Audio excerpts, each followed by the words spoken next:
En realidad se trata de un texto que es único en lengua española. Es el único texto que se ha escrito sobre el tema, sobre la República Islámica de Irán, que es la narrativa de su historia a través de la relación con esta polémica organización.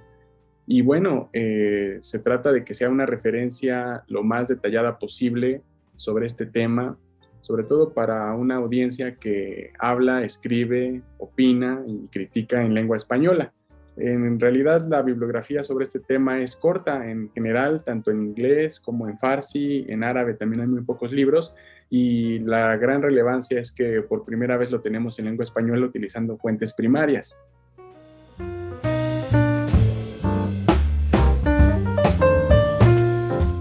La principal temática que el libro aborda es la historia de la revolución de la República Islámica de Irán,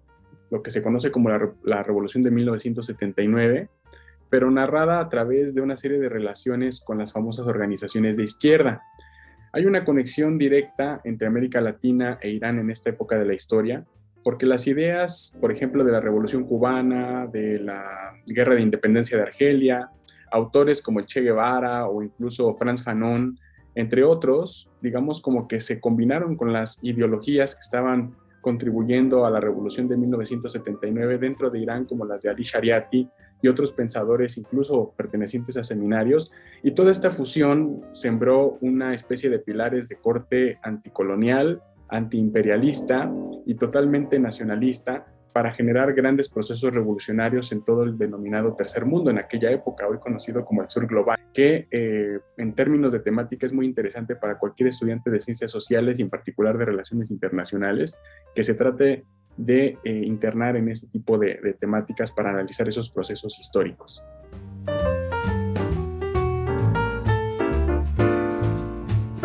Bueno, el conocimiento de estos procesos en términos de paralelismos es algo muy interesante que ahora muchos jóvenes necesitamos para un poco entender el contexto donde nosotros estamos construyendo el presente y el futuro.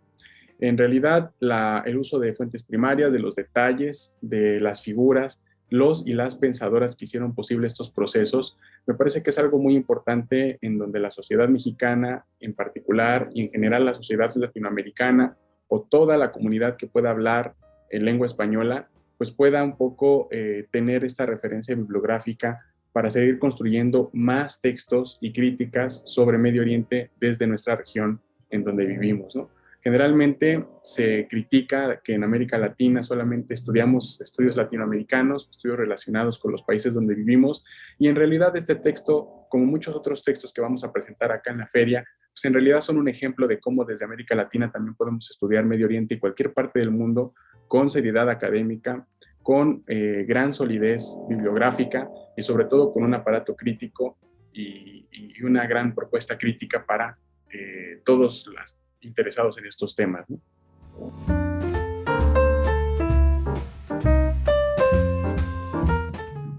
Bueno, en realidad las historias de Irán y de México siempre han sido historias muy comparables. A lo largo de la historia, México e Irán han compartido diferentes olas de ideologías políticas, desde, por ejemplo, el constitucionalismo